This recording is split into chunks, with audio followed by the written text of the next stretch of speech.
evening, and welcome to another episode of the Prince Hall Think Tank, a monthly conversation amongst Prince Hall Freemasons, where we discuss topics relative to craft masonry. My name is Brother Antonio Caffey, and I'm a very proud past master of St. Mark's Lodge number 7, located in Columbus, Ohio, where worshipful brother, I'm sorry, I forgot my worshipful's name. We just had elections. Vance Williams serves as worshipful master. He's going to kill me on that. Lodge was founded in 1852. We have a charter by the Most Worshipful Prince Hall Grand Lodge of Ohio, where currently the Honorable Chester C. Christie serves as Most Worshipful Grand Master. Before I let the other brothers introduce themselves tonight, I would like to state that the views and opinions that are expressed by us this evening in no way reflect the views and opinions of the Grand Lodges and lodges in which we hold membership in. Also, if you have any questions, please feel free to post them on our Facebook page or by using the chat option on our YouTube page. And while you're on YouTube, make sure that you hit that subscribe button so you can keep up to date with all things Think Tank. At this time, I'll let the other brothers introduce themselves, and I'll let our guests introduce themselves last. Brother Morgan. Happy New Year, everybody, and I'm so glad to be back here on the Prince Hall Think Tank. My name is James R. Morgan III, and I'm a proud past master of Corinthian Lodge number 18, where Worshipful Master Davian Gregory is serving as my Worshipful Master.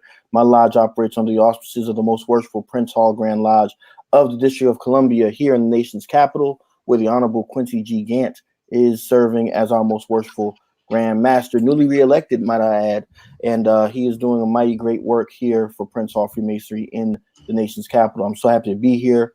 I want to send a special shout out and special prayer to the family of Kobe Bryant, my favorite basketball player of all time. I'm a lifelong Laker fan, and so today was very devastating for me with the recent news. However, I'm happy to be here on the Think Tank nonetheless with all of you, and I'm looking forward to the discussion. Thank you. Brother Jack.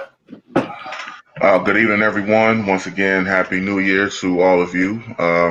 I am Brother Damian Jack, proud past master of Paul Drayton Lodge number 7, where Brother Lonnie McBride serves as our 63rd Worshipful Master. I hail from the Most Worshipful Prince Hall Grand Lodge of North Carolina, where the Honorable Daniel L. D.T. Thompson serves as our 24th Most Worshipful Grand Master, and I now serve as the newly appointed Worshipful Grand Historian. It is a pleasure and honor to be here with you all. I've definitely been looking forward to this episode, and hope you all enjoy. And Brother Jack, congratulations on your appointment. Welcome to the club of Grand Historians, sir. Thank you, sir. True indeed. And Brother Gillarm is endeavoring to join us. He should be joining us sometime this evening as well. Without further ado, I'll let our good brother guest introduce himself to our viewers this evening. My name is Bob Uzzel. I'm reside in Corsicana, Texas, where I serve as pastor of the Bethel African Methodist Episcopal Church.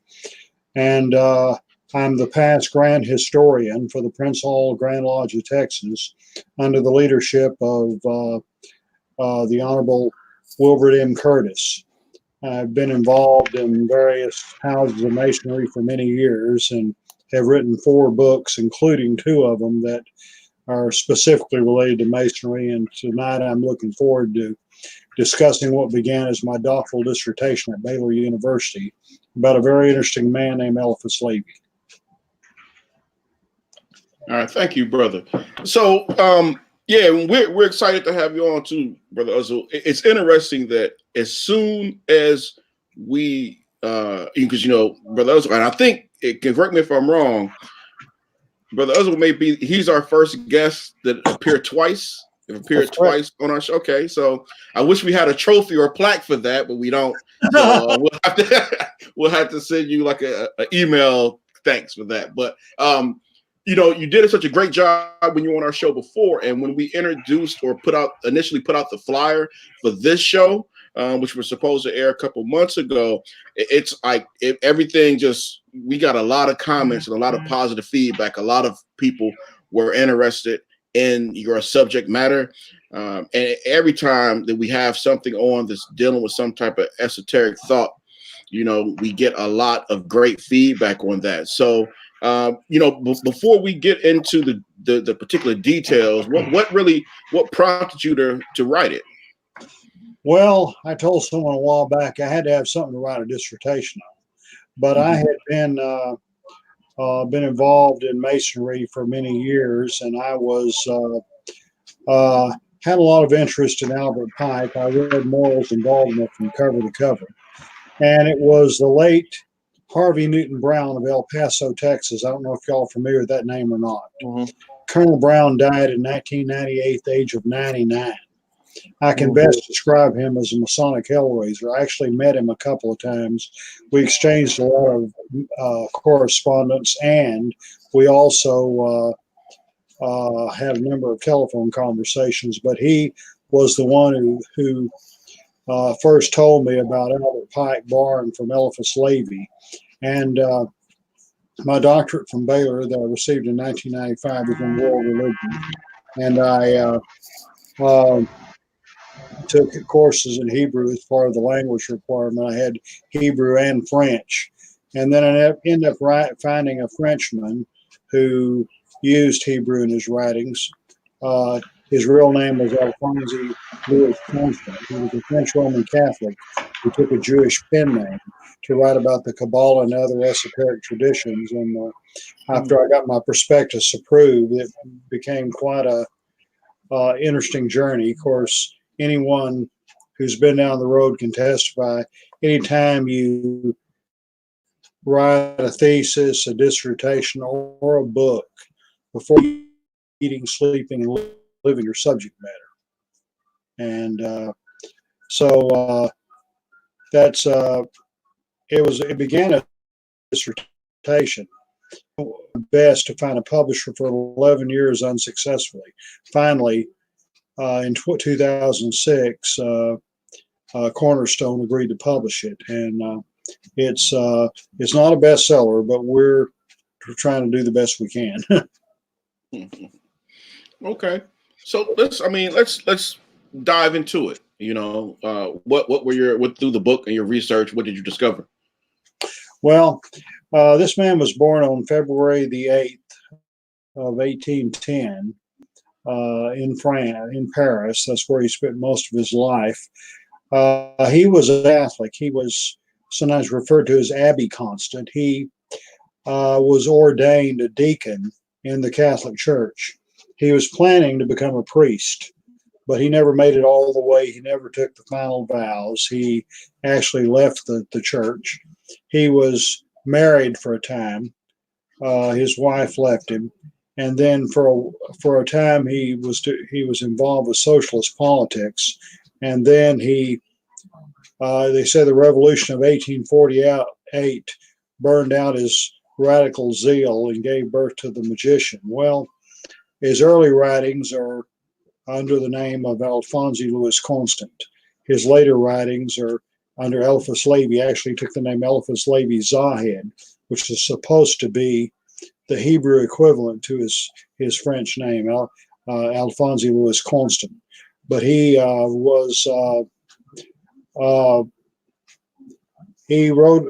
about the Kabbalah, and he just had influence on a lot of different esoteric currents. Freemasonry, Rosicrucianism, Theosophy, Anthroposophy, the builders of the Adytum. So many different movements took their cues from him. In America, there's no question that the person who did more than anybody else to popularize Eliphas Levi's ideas was Albert Pike.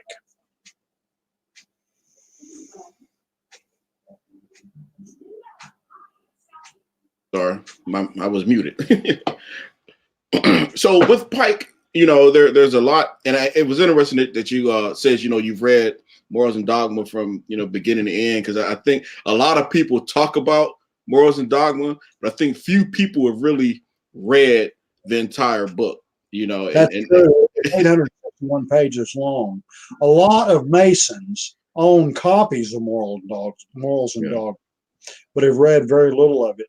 Do any of you know Jim Tressner, who passed away, I believe, last year? Mm-hmm. Grand Lodge of Oklahoma. Yeah. You probably knew of him. He spoke in Dallas in 1995. I had the pleasure of meeting him, and we did talk on the phone a few times. And his book, Albert Pike, The Man Beyond the Monument, he describes the experience. People say that Morals and Dogma is difficult read. Well, there are some difficult passages, but much of the book is there are passages that are very simple. And Jim very well expressed Pike's importance.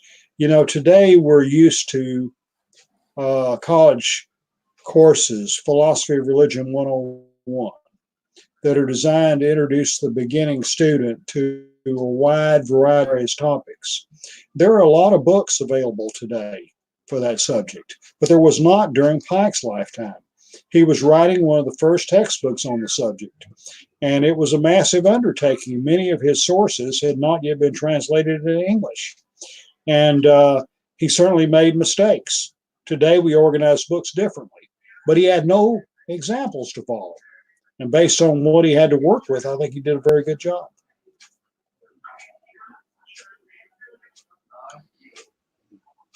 So with that being said, I guess similarities and differences between the two, what did you discover? Okay, there are some points of difference. Albert Pike was a Mason for over 40 years. Eliphas Levi entered the lodge, and when he was only a Mason for a brief period of life. Let me see if I can find this in my book. He was initiated into a lodge in Paris. It was on the 14th of March, 1861. He was initiated into Freemasonry by a friend named Jean-Marie Lazare Colbert, as worshipful master of La Loge de la Rose du Parfait Silence. My French pronunciation not the best. On August 21st, 1861, he received a Master Mason degree. He became a Freemason with the firm conviction that Masonic symbolism was rooted in Kabbalah. As it turned out, however, this association was not a happy one. At the time, the Grand Orient of France, to which the lodge was affiliated, was moving into a direction of secularism and anti-clericalism, which Levi found very distasteful. And he was quite certain that the real meaning of the complicated and bizarre, but also very rich Masonic symbolism had been lost to many Masons. 1 month after his raising, he was invited to make an address to the lodge. He told the Masons assembled he had come among them in order to instruct them so they might recover the lost tradition of Freemasonry and exact knowledge and signs and symbols. And at a later time, he hoped to teach them why the Masonic order came into existence in the first place. The lodge did not receive it well. They didn't seem to want more light from Levi. And he said, I ceased being a Freemason at once because Freemasons excommunicated by the Pope did not believe in tolerating Catholicism. I thus separated from them to protect my freedom of conscience and to avoid their reprisals, perhaps excusable if not legitimate, but certainly inconsistent, inconsequential, because the essence of Freemasonry is the tolerance of all beliefs. So there's a lot of references to Freemasonry in his writings. He was only actually an active Freemason for a short time. Pike was a Mason for over 40 years. Pike was very anti-Catholic, whereas Levi, who had been a deacon in the Catholic Church, and though he never became a priest, it's reported he was reconciled to the church shortly before he died. And a priest came and probably gave him the last rites, although we're not sure about that. And he never totally dissociated himself from Catholicism. And the question, did the Templars worship Baphomet? The two men reached opposite conclusions about that. So they're, and politically, Albert Pike I would describe as a conservative aristocrat, whereas Levi was a socialist. So those are four differences between the two men. They were contemporaries, born just a couple of months apart. They did not meet, as far as I know. There's no evidence that Levi ever came to America. There's no evidence Pike ever visited France. And Levi's writings were not yet translated into English when Pike was alive, although he was very good with languages, so translating the French works would not have been a problem for him. And History of Magic and Dogma and Ritual High Magic were copied repeatedly in Morals and Dogma. That would be called plagiarism today. But it was there were different standards applied during the time that Pike was alive. So just make sure I'm understanding you correctly. You're saying that Pike did indeed copy some of those things from Levi. Oh yeah, absolutely. Right. There's no question about that. And Rex Hutchins' books, he wrote Bridge to Light, and let's see, his Glossary of Morals and Dogma. Hello, Brother Gillarm. Glossary of Morals and Dogma, and the Bible, and Albert Pike's Morals and Dogma. He helped me cross-reference passages that Pike borrowed specifically from Levi, and I was able to use that in my book. Okay. So with those, and you, I guess you chalked it up to just, since you said there were no, the two men never met or may never have crossed paths. It was, but you just say that it was a coincidence that those things were the similar things? No, or? I won't say that. Actually, I'm not a big believer in coincidence. I'm more of a believer in providence. One time I was working on a paper at Baylor when I'd first started the doctoral program. Any of y'all familiar with the Bektashi Order of Dervishes? They're one of these Sufi groups. I'll say this: I'm familiar with it because I read some of your writing on it a couple of years ago. That's how I became familiar with it. Alexi Tenebris. That's right. Yeah. Okay. Well, and that began. I did a couple of papers at Baylor on the Bektashis. They play a role in the mythology of the shrine, but they're a very mystic group. And I wrote a letter to Turkey, to the Supreme Council of Turkey. My paper was due on May the 1987. The information I needed arrived in the mail on April 30th that year, one day before the paper was due. Was that just coincidence? I don't think so. I'm a great believer in this. I'll let the other brothers ask questions. I don't want to hog all the time. Brother Uzzel, again, thank you so much for this work. And I don't think we've actually said what the name of the book is, so let's make sure we promote that. The name of the book, everybody, is Eliphas Levi and the Kabbalah, the Masonic and French Connection of the American Mystery Tradition. And you can get this, I believe you can get this on Amazon. Yes. And it's published by Cornerstone Publishers. So make sure you all go out and support that, please. Brother Uzzel, I would say, having read through the book, again, congratulations. It's definitely been a very interesting perspective to read about French esotericism and its effect on us here in the United States. Can you talk a little bit more about Eliphas Levi's life as a Catholic and a Catholic priest? Because I think being an American, and myself, I was not raised Catholic, although I did attend a Catholic high school. I don't think that people really understand the important role the Catholic Church plays in predominantly Catholic countries, particularly in the 19th century backwards. So can you talk a little bit about that aspect of his life and how that influenced his later work as an esotericist and a philosopher? He wrote that through the mysteries of Catholicism, I glimpsed the infinite. My heart became filled with a passion for a God who sacrifices himself for his creatures and transforms himself into bread to nourish them. The gentle image of the immolated lamb brought tears to my eyes, and my heart throbbed at the tender name of Mary.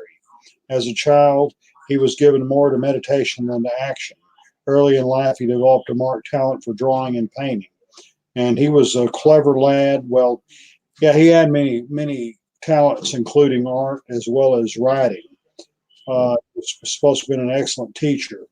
And many people influenced him. He grew up Catholic and attended a St. Sulpice Seminary in preparation for the priesthood. He had great proficiency in Latin, Greek, and Hebrew, but he had some problems with theological reflection. And the dogmatism at the time he did not like. He was he was too. I'd say Catholicism had such an impact on him. There was no way he was going to totally divorce himself from it. He never lost his dislike for the authoritarian side of the church. And he was just, well, and of course, France was a predominantly Catholic country. Catholicism, I understand, still has a lot of influence there, but there's a lot of other competing, more secular influences today. Well, not just in France, but in all of Europe. He said in May 1836, he was scheduled to ordained a priest. I could not take my vows before the altar of a cold and egotistical cult without remorse. And he also did have a problem with the demands for celibacy. He was teaching a catechism class. You know, catechism is the teaching of the church. Catechumens are the ones who attend the catechetical schools. Adele Allenbach was the daughter of a poor woman who had been turned away by a number of priests. They developed a close relationship. And on the day of her first communion, he wept as he prayed to God on her behalf. He saw her every day in fear of becoming too attached to her. And that did pose a problem for him. And I have many Catholic friends. I've never been Catholic. I've been to Mass many times over the years. I have priests among my friends. I respect their tradition. But let me put it like this. If celibacy worked as well as it was supposed to, they would not have the huge problem of abusive priests they have. And Levi ended up,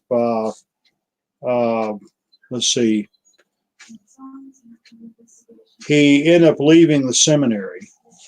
And for the time being, he no longer saw Adele Allenbach.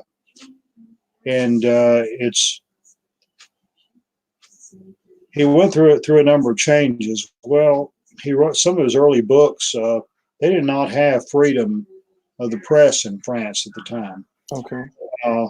The Bible of Liberty, he published that, and it didn't take long for him to be arrested as soon as it hit the market. I remember reading that. Well, thank you, brother Jack. Yes, sir, brother Uzzel. I've definitely been enjoying the book as I've been going through it. Definitely with a lot of references to Knights Templar, about one or two references into the Order of the Eastern Star. But one of the things that one of the aspects that really caught my attention was when you started talking about various authors who were very critical of Levi, and some of the very negative criticism that he received. One of the main ones was Arthur Waite, and I was very interested in Arthur Waite because one of the first books that I purchased on the Kabbalah was the Holy Kabbalah, written by Arthur E. Waite. And so as I was reading into it, there's a particular chapter that goes into the Kabbalah and Freemasonry, and knowing that Levi had felt that all of esotericism is is either considered or comes from the Kabbalah or centers around the Kabbalah. One of the things that was said by Arthur Wade in his book, where he said it would be absurd to discuss the possibilities of his presence in the Blue Lodges or to seek to interpret the legend of the Master Grade in connection with Jewish tradition outside at least the allegory of the lost word. So it's like Arthur Wade kind of, believed as far as what Pike was putting out. Of course, he felt that a lot of what Pike was bringing up was what he did was verbatim from Levi, and then saying that it's not necessary to bring that into the Blue Lodges. So looking at the research that you did, what do you feel on that as far as Kabbalah being centered in a lot of esotericism?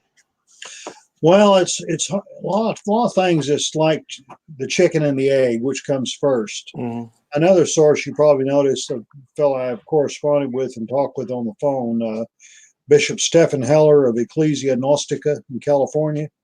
He argues that we don't know for sure if the Kabbalah originated among the Jews, but if it did not, the Jews have been its primary custodians for several hundred years. And there, esotericism, mysticism, whatever, there's common ground. You find common ground between the Kabbalah, the Jews, Christian mysticism, and also the Sufis of Islam. And now, as far as Arthur Edward Wade is concerned, I've got that book, and I just recently got someone gave me a new Encyclopedia of Freemasonry as a gift. I was appreciative of that, by A.E. Waite. And he's a good writer. He is somewhat critical of Levi, but some other people are critical of him. Gershom Scholem was one of the most prominent Jewish authorities on Kabbalah, and he described the Holy Kabbalah of Waite as a confused compilation from secondhand sources. And it, Kabbalah and Freemasonry are separate systems, but they overlap in each other. And just like Waite in that book, he has a discussion of the fact that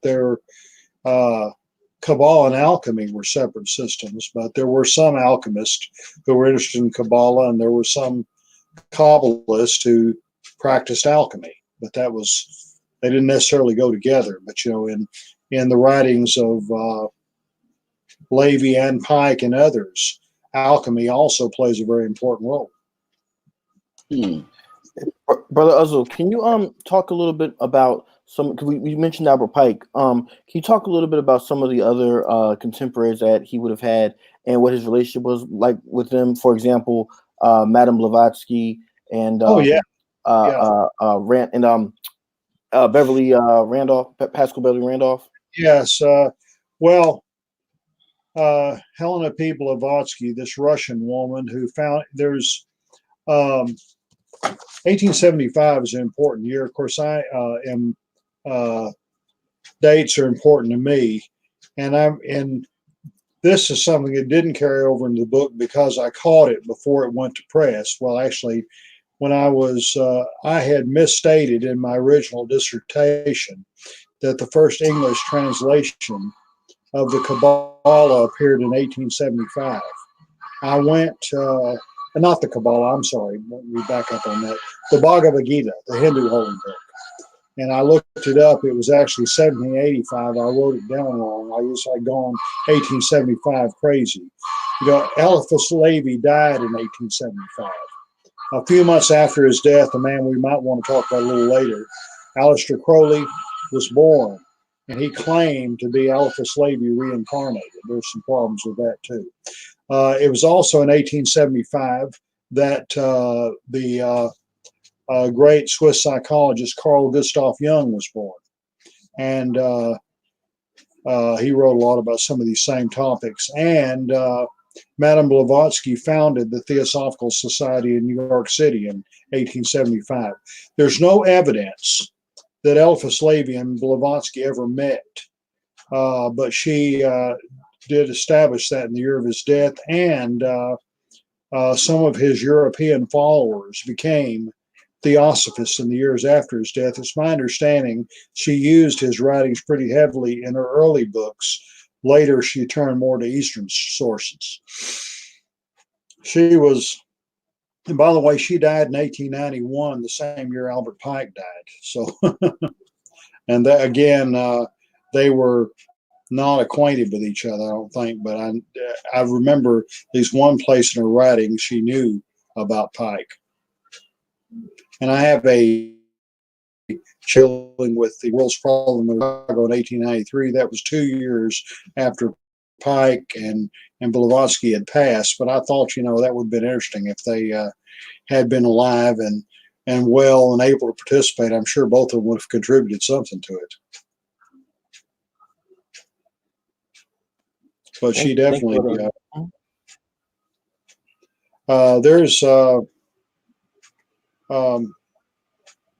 There's about let's see, 3 different groups of Theosophists today, I think, and they have different emphases, but they jointly represented Theosophy at the 1993 Parliament of World Religions that was held in Chicago. Good to know. Thank you for that, Brother Uzzel. Brother Caffey? I beg your pardon? One of the things that popped in my head, Brother Uzzel, when you were saying, well, from a research perspective, when you're dealing with a lot of information and a lot of good information, how do you whittle down what to use and what not to use? Like, what process do you use? Well, let me see. Yeah, sometimes it gets to be information overload, and you gotta, with any type of project, and whether you're writing a thesis or dissertation or a book, at some point you have to quit researching and start writing. I mean, you can research and research and research and never do anything with your research, but at some point you got to tie it all together. And of course, you can see what sources, over time you get an appreciation of what sources are better than others. And sometimes you have to, backtrack. And like I said about Pike's, the sources he used were some of the best sources that were available during his lifetime. But they're dated in the sense that, much research has been done since then. And some of the stuff that Pike's wrote is not, it's been superseded by other ideas. But based on what he had to work with, we all hopefully use the best materials available. But some, sometimes we have to, if new evidence comes that supersedes what we had, I'm sure you share my woes that some Prince Hall Masons still follow Grimshaw. Well, you know what? It is funny you say that, because as you were saying that, that's the person that popped in my head to see if, I guess, that thought that you had about the person was working with what they had at the time, could that be applied to William Grimshaw as well? Or is it just well? I mentioned earlier Harvey Newton Brown, the late. He did write one Masonic book, called him Masonic Hellraiser, out in El Paso. Colonel Brown said something that, and I picked tidbits of wisdom I got from him. He said if Grimshaw had any sources beyond his own imagination, they were probably of a gossip sort, distorted over time. He was he was the doorkeeper, I understand, for the general reading room of the Library of Congress. and his book is not footnoted or anything. And he probably meant well, but he didn't have the capacity to do the job he assigned himself. The late Texas Grandmaster I.H. Claiborne said, Grimshaw should have never written. He should have left his pen in his pocket. But unfortunately, there's his story, The Life of Prince Hall, still carries a lot of weight among many Prince Hall Masons. Yeah, to this day. Absolutely. Brother Uzzel, I have, as I was going through your writings, there was an important symbol that you said that Eliphas Levi spoke about, and he said that throughout his writings, an important symbol to him was the five-pointed star called the pentagram, and he said he called the pentagram the Kabbalistic sign of microcosm, and regarded it as an absolute sign of human intelligence and a symbol of human sovereignty acquired by intellectual initiative. My question is what made him view that symbol in such high regard? I'm not really sure, but that's the way he interpreted. A lot of things have gotten moved in a different direction, and most people look at the pentagram in such negative terms today. And just like he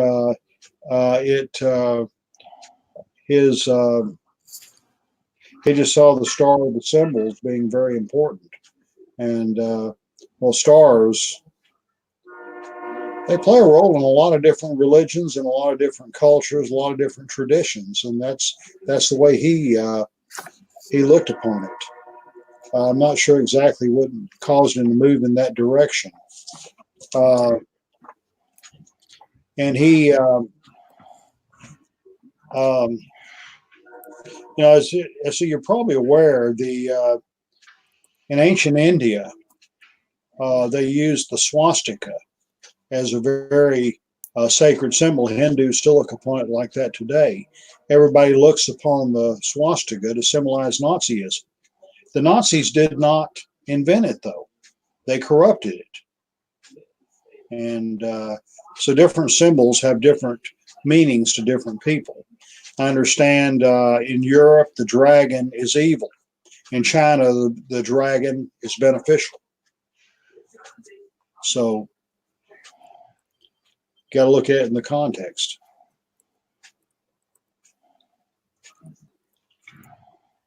Brother Caffey, you're muted. I beg your pardon? Sorry about that. Yeah.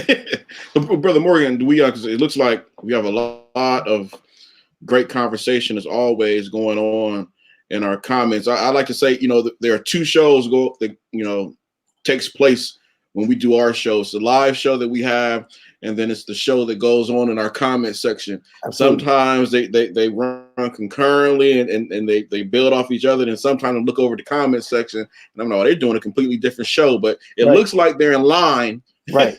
Absolutely. with what we're doing tonight. So go ahead with some of those questions that some of our viewers may have. Yeah, we actually getting a good stream of questions in this evening, and we want to thank you all so much for participating. I know we're not going to get to them all as usual, but I'm going to try something different tonight. So I want y'all to work with me on this. I'm going to try to do two questions at a time for Brother Uzzel, and like I said, we may not get to all of them, but we'll try our best. All right. So our first question comes in from Shavar Simpson, who wants to know. He says, "Didn't Eliphas Levi write the Aquarian Gospel of Jesus Christ that the Moorish Science Temple uses to this day?"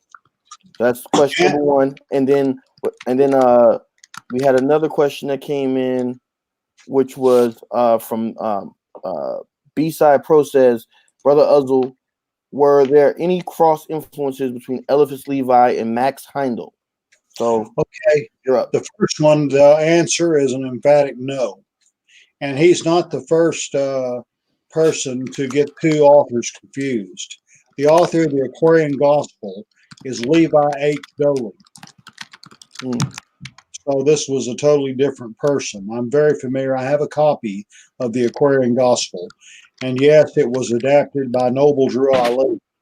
along with Unto Thee I Grant. Let's see, I think the Aquarian Gospel is a theosophical work, and Unto Thee I Grant was a Rosicrucian work. Those were two of the major sources for the Holy Quran of the Moorish Science Temple that is still used today, adopted by Noble Drew Ali. Now, Max Heindel was a leader of the Rosicrucians. I talked about the Theosophists getting along fairly well. From what I can tell, the Rosicrucians do not. I mean, it's the War of the Roses has been bitter at times. Max Heindel was founder of the Rosicrucian Fellowship, which is based in Oceanside, California. I have him in my book. He was a former theosophist. He greatly admired Helena Blavatsky. No doubt he had studied her works and knew of Eliphas Levi's influence on her as a seeker of truth. He no doubt read Levi as one source of universal truths. And this was expressed by a current member of the Rosicrucian Fellowship staff. Though of his writings that I examined, I didn't find any specific references to Eliphas Levi. I did find a quote from him in H. Spitzer Lewis of the Ancient Mystical Order of Rosicrucians. That's probably the largest of the Rosicrucian groups. Mm-hmm. And earlier, Brother Morgan, you were asking about possible Beverly Randolph. Right. He was the founder of this, the Fraternitas Rosicrucis, who may have been partly of African descent, although we're not 100% sure about that. But he visited Eliphas Levi in Paris one time and actually predicted. He said that this was in 1856, and he actually told Levi he was going to die in 1875, as he was. Wow. Randolph committed suicide, so he took care that his own prophecy came true. But if the story is correct, that was the year that Levi died. And it was, but Max Heindel, and also have George Winslow Plummer was the leader of another Rosicrucian group, Societas Rosicrucis of Anglia. And most of these groups have Levi's books in their libraries. Right. So they know about him, but Max Heindel, I think the influence might have been less. He had been associated for a while with Rudolf Steiner, the founder of anthroposophy, and Heindel went on his own. But I believe that Levi had some influence, but probably not as much on Heindel as he did on these others. Okay, very good. Let's see here. Some other questions we had coming in from Michael Williams wants to know, did Levi follow the Ashkenazi or Hasidic version of the Kabbalah? And then we have Hanif 7G would like to know what is his views on Saint Germain? And I'm assuming he means Eliphas Levi's views. Yes. Levi read what sources he could, and I'm not sure if he was. He probably used different versions of Kabbalah. I do have one reference to the Hasidim in my book. Founded by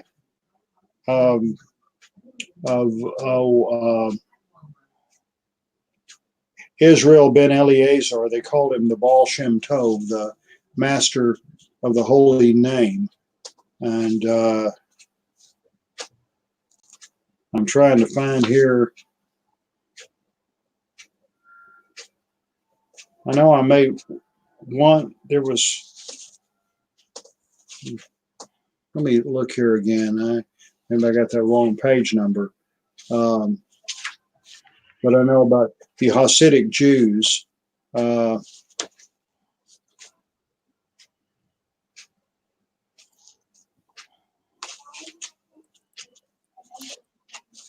anyway, they're. I'm really not sure how much he was familiar with Hasidim. Okay. No problem. Fascinating people. One of my favorite movies, by the way, is A Stranger Among Us. Have y'all seen it? Can't say I have. Melody Griffith plays the part of a police detective who solves a murder case in the Hasidic community of Brooklyn. She has to live among the Hasidim and adopt their culture. It's available on YouTube, so check it out. Okay. I did see that. It's a good movie. And the other question about what was the second question? It was what was the views on Saint Germain? Oh, yes. Well, he does. I think he mentioned Count Saint Germain.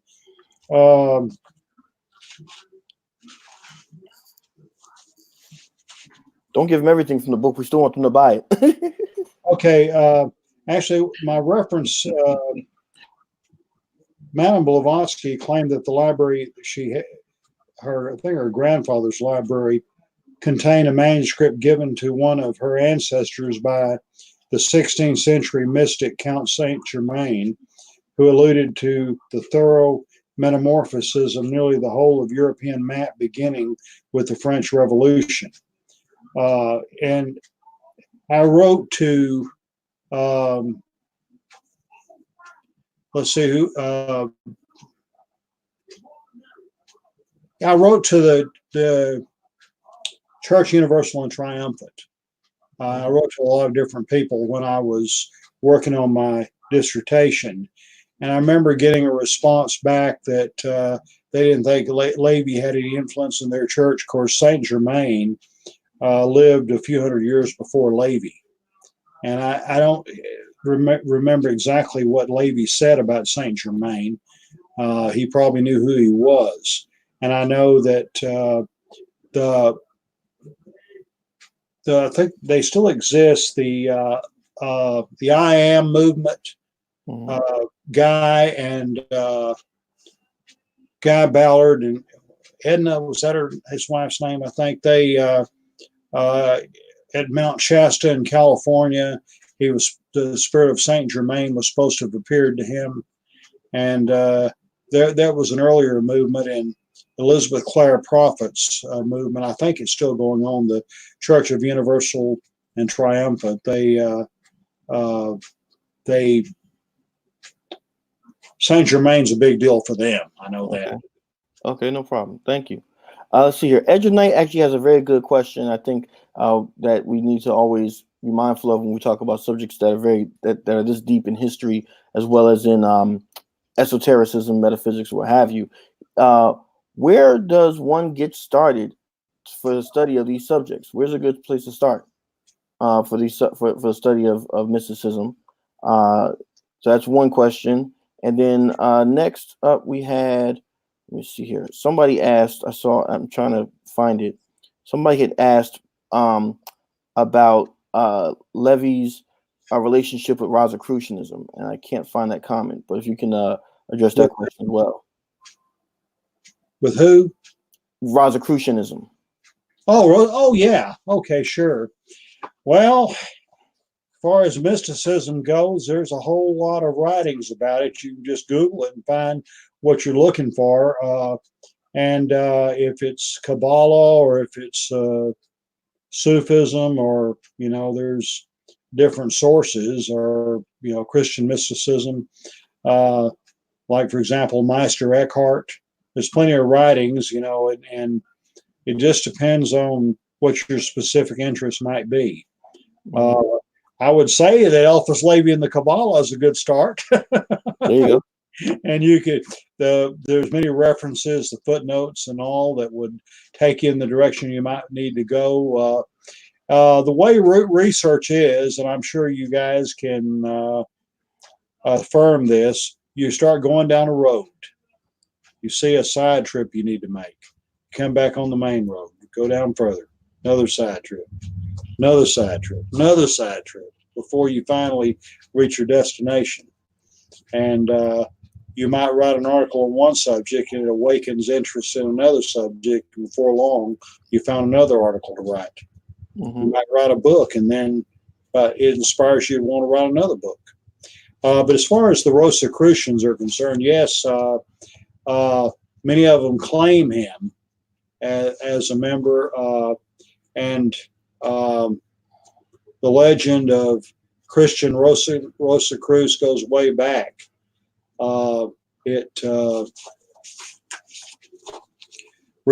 Research indicates his influence in a number of these Rosicrucian groups. I found the study of Rosicrucianism is quite complex in view of the fact that this movement's never been marked by a monolithic structure, with no historical founder comparable to Blavatsky for theosophy or Steiner for anthroposophy. And the legend of Christian Rosicruce, I mean, whether there was actually such a person or not. So it's a complex study. And let me say this, I've been involved with Freemasonry for decades now. I have never been a Rosicrucian or a Theosophist or any of these other things, so I'm looking at them from the outside, find them very fascinating. But when I wrote to AMORC for information, they suggested that I join and study the lessons, which did not, I was needing specific information about a specific person for a specific project, and that would not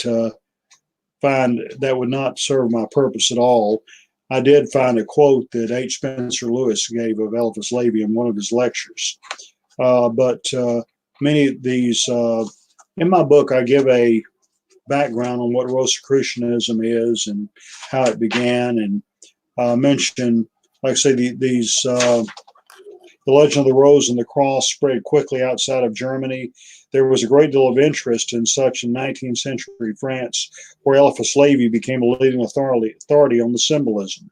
Levi saw the rose as a type of beauty, life, love, and pleasure, a mystical expression of the secret thought of all protest manifested at the Renaissance. He understood the union of the rose and the cross as a problem of high initiation, and wrote The Conquest of the Problem offered by initiation to science, whilst religion was at work to prepare and establish the universal, exclusive, and final.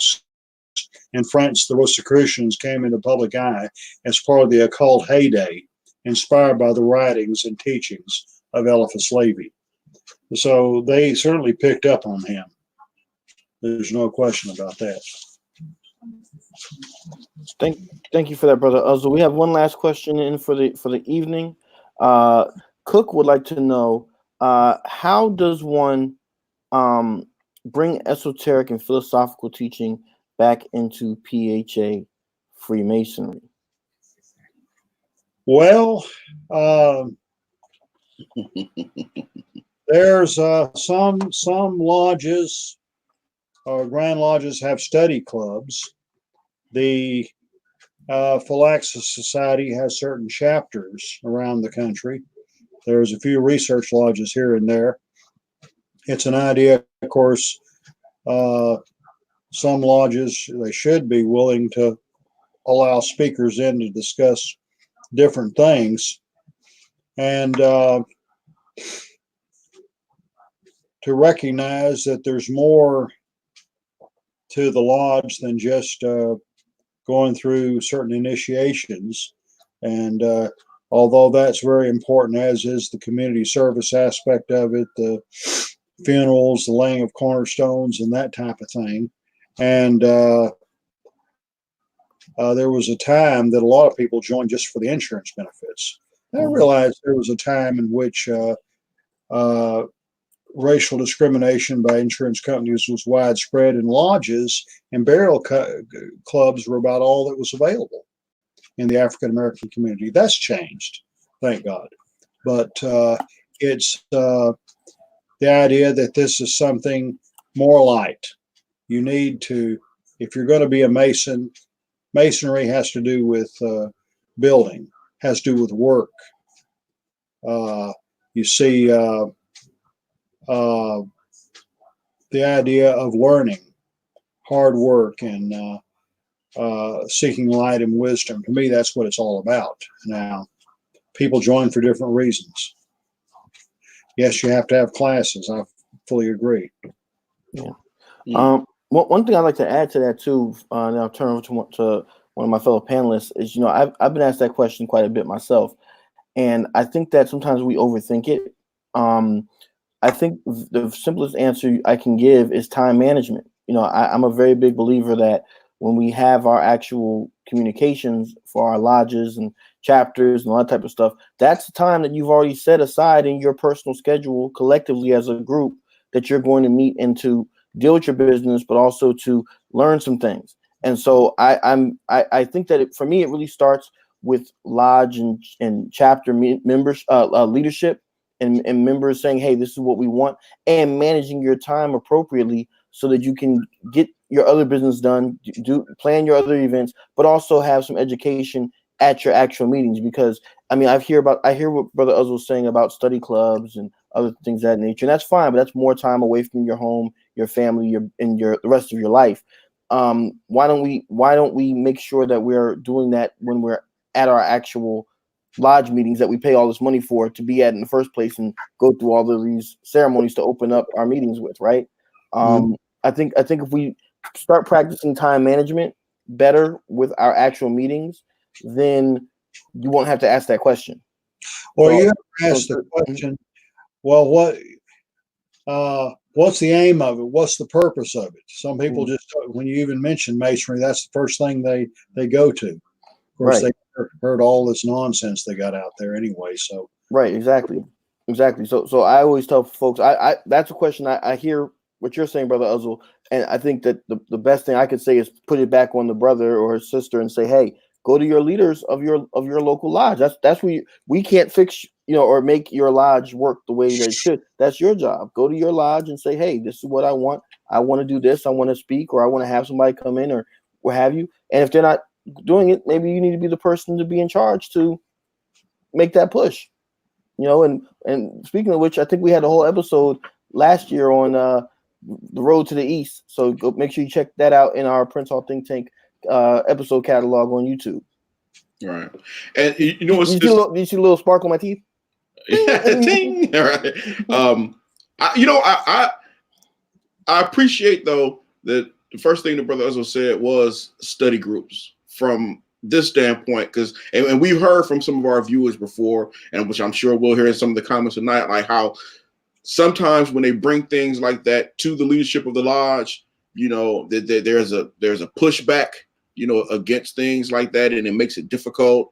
We've heard the stories before. So my stance has always been, well, if you're feeling this way, there's someone else that probably feels that way too. Why don't you, get a group together and get together, talk about these things, study these things, and it's almost do it in reverse, where you start outside of the lodge and then you bring it inside of the lodge. So I think it's going to depend on the situation, because first you have to make an assessment of what your lodge is doing and some of the things that that they may need. And referring back to that, because I remember we talked about that in that episode as well, that Road to the East episode, where we talked about just making sure that can be or should be a core function of the lodge. But it's your worshipful master can, because they set the agenda, and it should be by the will of the brothers. But the organization that we have, the worshipful master, sets this trestle board, but the worshipful master can't control you calling 2 or 3 brothers up and saying, hey, let's start our own, study club, and then eventually, when you make the assessment that it's safe to do so, bring that into the lodge. So I think it's just different ways you can work it, but I like that concept. We have somebody, certain panelists on here who said a long time ago, sometimes we forget about Freemasonry while conducting the business of Freemasonry. I believe that was the great James R. Morgan who said that. And when they do what you're talking about, Brother Caffey, they don't get the same response Eliphas Levi got when he went to that lodge that time. And if the brethren in France had been more responsive to him, right, you might have seen a major difference there. But because he didn't get the kind of response he hoped to receive, he continued to dispense light, but he did it as a solitary person, not as within an organized body. And Right. You know, you do what you have to do. Right. As long as you don't go and start your own law. We're not saying go and start. Right. Don't do that. Don't take it that far. Please, God, no. I don't recommend that either. Please, God, no. Yeah, but I think, but again, I think it also goes back to this whole question of leadership, right?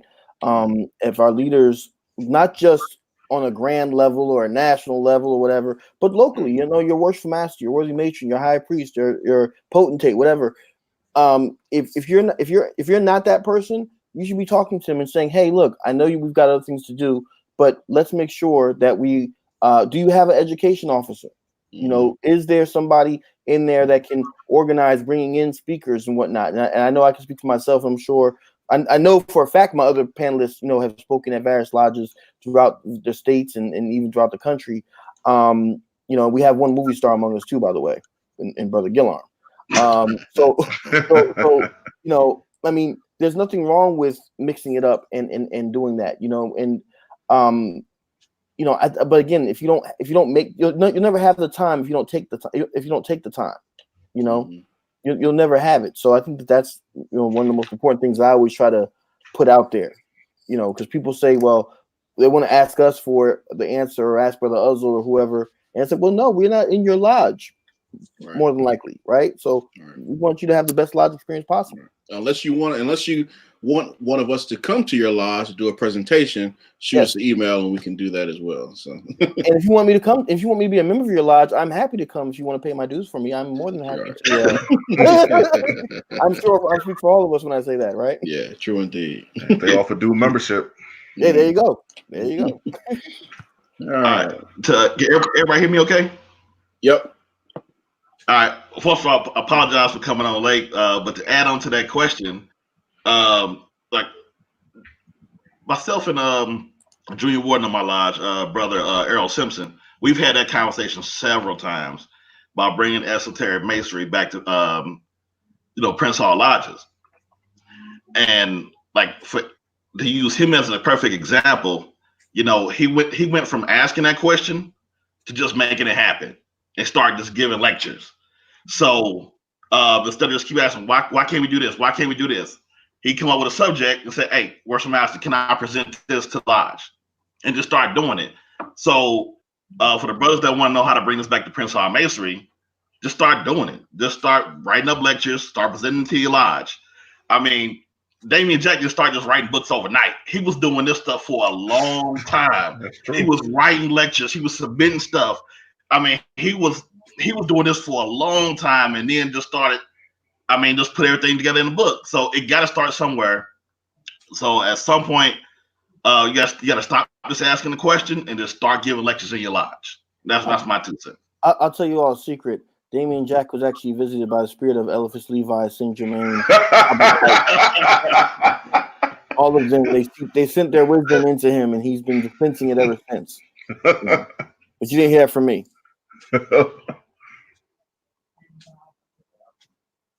I won't confirm or deny that.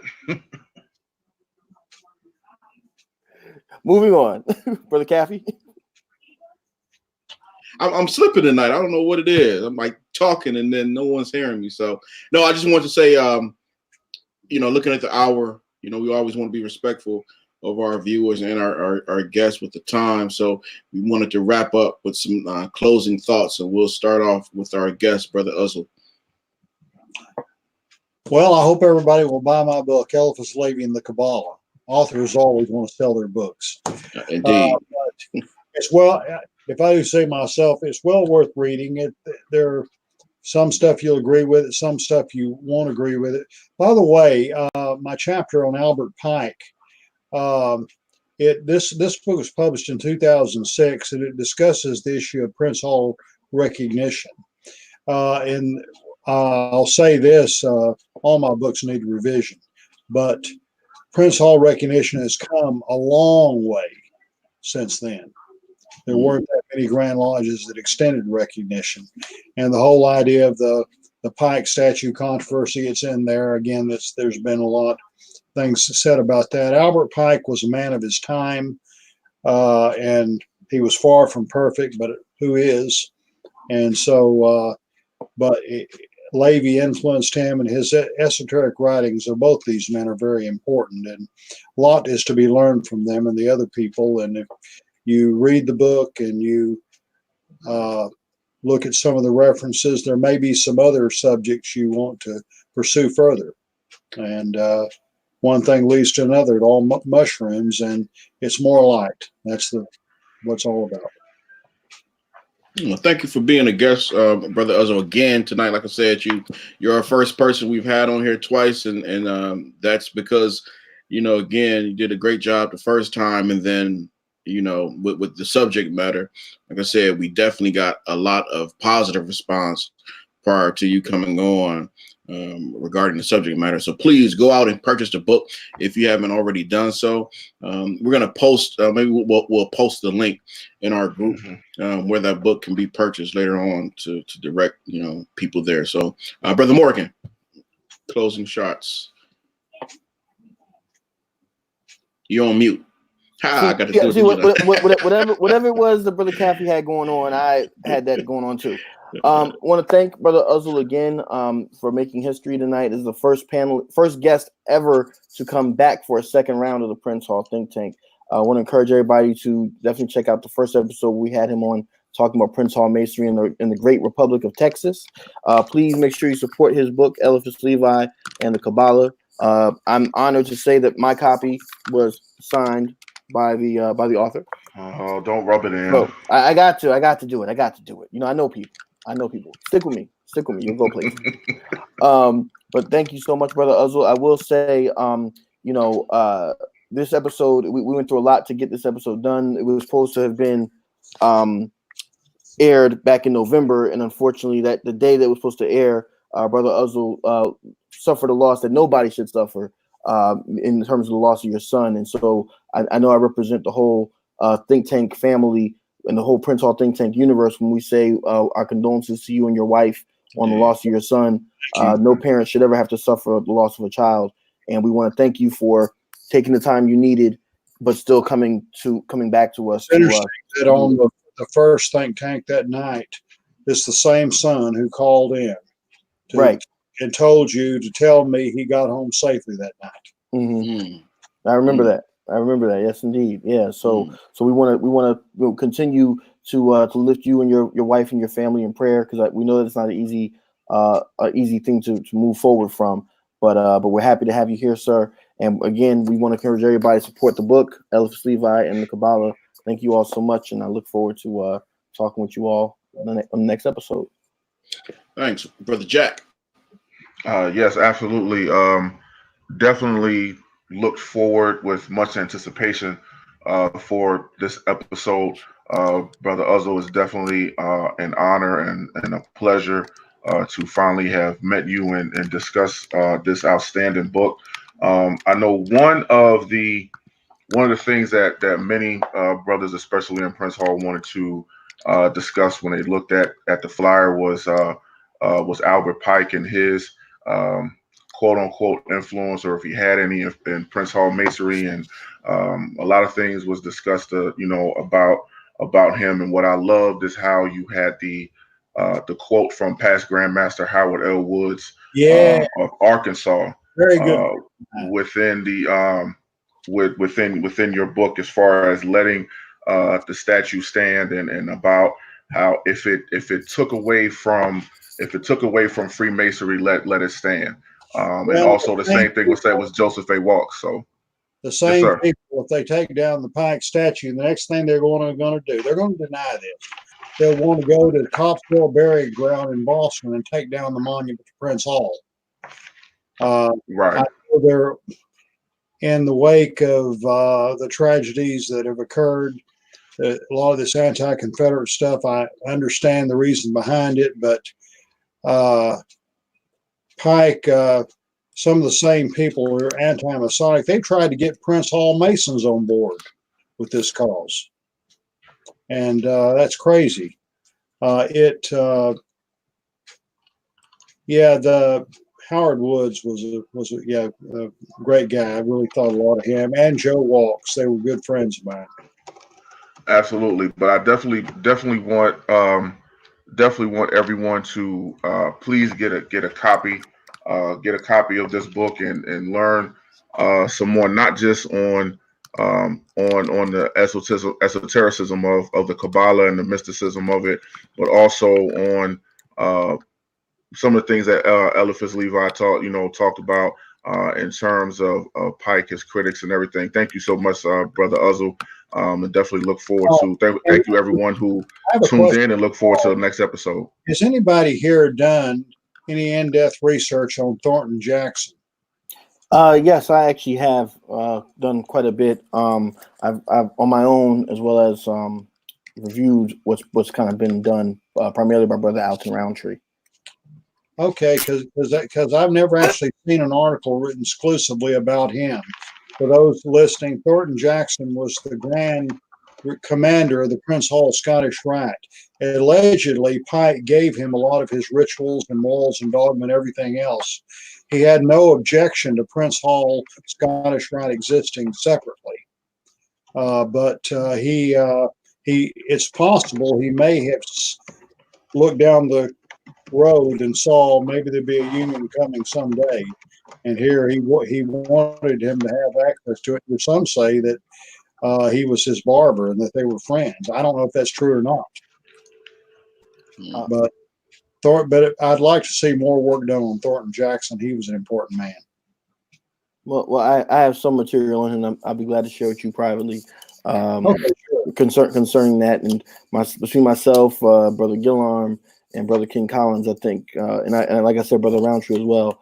I think we got quite a bit. There's quite a bit out there on him that needs to be discussed. I agree with you on that, definitely. Yep. Yeah. Also, want to give a shout out to I see our Sovereign Grand Commander for the Northern Jurisdiction, Scottish Rite, Melvin Bazemore, is in the house on the chat tonight. So we want to make sure we give a shout out to him. Thank you so much for tuning into the Prince Hall Think Tank. I'm sure at some point in time we might have him on here. But it would be wonderful if we had a member of the Prince Hall Think Tank that was in the Northern Jurisdiction that could do that. I'm not in the Scottish Rite, so I'm sorry. Really? I didn't know that. No, I didn't know that. Well, let me make some phone. Let me make some phone calls. Right, we'll make some phone calls. That's right. Sorry, fellas. Solomon Wallace held that position at one time, didn't he? Yes. He passed away. I met him before, and he was a native of North Carolina. Yes, he was. Absolutely. Yes, he was. And as was Deary Vaughn in the Southern Jurisdiction. So North Carolina's, I know Deary Vaughn. There's good guys out there. Yep. Brother Gillarm, parting shot, sir. Once again, I definitely apologize for getting on late. I had some stuff to do with my team, and so I was trying to get here as fast as possible. I think one, this is definitely an excellent show. Also, man, it's a pleasure having Brother Uzzel on anytime, man. He's a pillar of knowledge. So I enjoy just listening to you talk, because you're always gonna give out some good information. And the book is, if I just posted the link to the book in the Prince Hall Think Tank group. So if you don't have it, go to the Prince Hall Think Tank group, click on the link, and you'll be able to purchase it. This book is definitely a must read. To address a couple of questions, Brother Williams asked me what movie was I in, and that was Terra Masonica. If need be, I can post a link in the Prince Hall Think Tank group, but it's Terra Masonica that I was in. If you haven't seen that movie, it will blow your mind away. Terra Masonica. Terra Masonica. Okay. Is it a movie that's for popular consumption, or is it at the theaters, or? When it was, to my knowledge, it was released in theaters in Europe. Okay. It didn't go to theaters in the United States, but it's available for purchase on DVD and I believe the Apple Store, Okay. or Google Store, so you can purchase it online. It has the piece we did on Prince Hall Masonry in Georgia. Well, basically, we did on Prince Hall Masonry in Georgia, but it was covering Prince Hall Masonry in the South. It was also the Prince Hall Grand Lodge in New York was also included in it. I mean, it's an excellent movie. Sounds good. The second portion, about Albert Pike giving the rituals to Thornton Jackson, that was actually true. That did happen. I physically held one of the rituals. The handwriting has been authenticated, and that was, and more materials about what's included in the ritual should be coming out shortly. But that actually did happen. I think maybe Pike mellowed as he grew older. Yeah. After the Civil War, there was a lot of bitterness created by the war. Mm. And, but as he may have mellowed and had some better views. Yep. And lastly, Brother Bird, a good friend from Germany, said that he would invite me to his lodge if I denounced the New York Knicks. Now, anybody that knows me knows that's not going to happen under any circumstance. I'm always going to rep the Knicks, no matter what. So yeah, that's not going to happen. I'm going to be a New York Knicks fan until I'm in the grave. For the record, people know me well. Know the answer to this question, but I don't think any of you guys do. Now, I'm not. Apparently, y'all are pretty big sports fans. I am not. I watch one football game a year, and it's not the Super Bowl. Just can y'all figure out what it is? Oklahoma versus Texas? No. Oh. I don't have that. No idea. Yeah. Hall of Fame game? East-West Shrine Football Classic. Oh. Mm. Okay. Like the obvious, all right. There you go. 2015, my wife and I actually got to go to the game in person in St. Petersburg, Florida. We visited the Shriners Hospital in Tampa. I love the Shrine. I love the children's hospitals and what they do, and this game is used to raise money for it. But that's the only game that interests me in the least. None of the others I could care less about. Okay. Yeah, I heard a rumor, and it's in the Constitution of the Prince Hall Grand Lodge of Georgia that when Dave Gillarm dies, they're going to bury him with a white apron and a Patrick Ewing jersey. What's that? That's it. It's gone. Like, so it is said, so it should be. All right, brother. So thanks again, brothers, as always. Thanks to our esteemed guest, brother Uzzel, for all the great information tonight. Again, as I stated, and like it was stated by a lot of us tonight, it was a subject matter that a lot of people anticipated. We always get great reviews, both actually before, during, and after the show has aired. So thank you for contributing to that, and also thank you to our guest as well for another great show. Your comments that are in the comment groups. Like I said, we have our show going on. You have your show going on in the comment section, and it comes together beautifully. So thank you all again for tuning in.